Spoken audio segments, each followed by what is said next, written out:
Now listen, I know the news has been so crazy lately, this whole year, that we all like to say, such and such was not on my bingo card. Well, guess what? Pete Hegseth committing war crimes was absolutely on my bingo card. Yeah, in fact, I've been saying war crimes for months, long before it even makes sense. This is something I've predicted, something I've been shown, and this could even be related to what I've been shown about the International Criminal Court intervening in some way. Now, every time I've said that and brought that prediction, I get met with a barrage of, but the US isn't, but here's the thing, guys. Pretty much everything I've predicted, that has already happened so far in my Gia Just Said That playlist, if you're keeping score. Pretty much every single one of those things, when they were predicted, people came up with all the objections and reason why that's not possible. That's not, but that would never happen. And then they fucking happened. Because this is the United States in 2025, and it is batshit crazy out there, and that is our reality. Now, I don't love it. Let's be clear. I don't love it. I don't love Hegseth ordering kill them all. I don't love that we're in this situation. I don't love this on top of every other egregious act this administration has committed. I do not. I'm not glorifying in any of that shit. But what I am saying, and this is why I do Gia Just Said That in the first place, because if Spirit has shown us things, some really far-fetched, some, yep, bananas, batshit crazy, and some that people said there's no way, there's no possible way, and yet they're all steadily coming true, then guys, this gives us hope. This anchors us into what else we've been shown. That is much better than batshit crazy news that now we can hope for is going to come true. You know what I'm saying? So when the crazy stuff comes true, that's how we get excited that the really good, incredible stuff is also going to come true. Because listen, if you've been following me for a while, and if you've come to my What's Coming Next events, which by the way, my next one is in a few days, if you've been coming to these events, you'll know I'm not just tracking the collapse. I'm not just tracking the crimes upon crimes.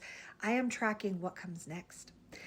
The main thing that I've been saying all this year is that the collapse is necessary. The chaos, all of this, painful, brutal, but necessary, because this is our awakening, and this is the dismantling of the old, of all that came before. Because in the space of that, because it has fallen apart, because we've been shown all of the egregious problems of our government that existed even before this administration, because we've been shown all the holes, Spirit has said, this is now where we will work to fix it first.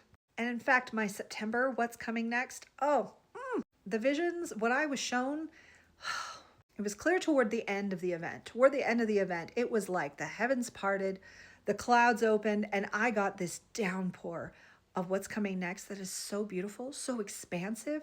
It is all these wonderful, progressive, humanitarian first ways of running the country, ways of reorienting our society around the values that truly benefit humans first. So as painful and chaotic and egregious as all this bullshit is now, as all the fuckery is now, this is what's getting us to that next stage.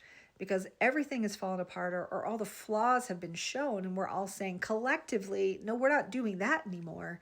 This is how we finally get to make real change in our nation that was never possible before. And just on a personal note, I'll say I've had to learn this as a personal philosophy, as my life, year after year, has fallen apart so spectacularly I could never put it back together again. I've had to learn to have faith in the free fall. I've really learned firsthand that if something is falling apart, no matter how badly you are trying to hold it together, you gotta let that shit go. Because even though the letting go is painful and causes chaos and things are real dark for a minute, that is the space that the new can come into place. It could not have come into place until the surrender, until the letting go, until all the old stuff that you built your life upon is completely gone.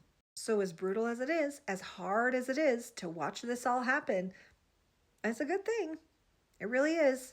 If you can't go that far, that's fine. I'm not asking anyone to glorify suffering, but I'm asking you to say, now that this has fallen apart, what can now come together? What can be created anew because the old is completely gone?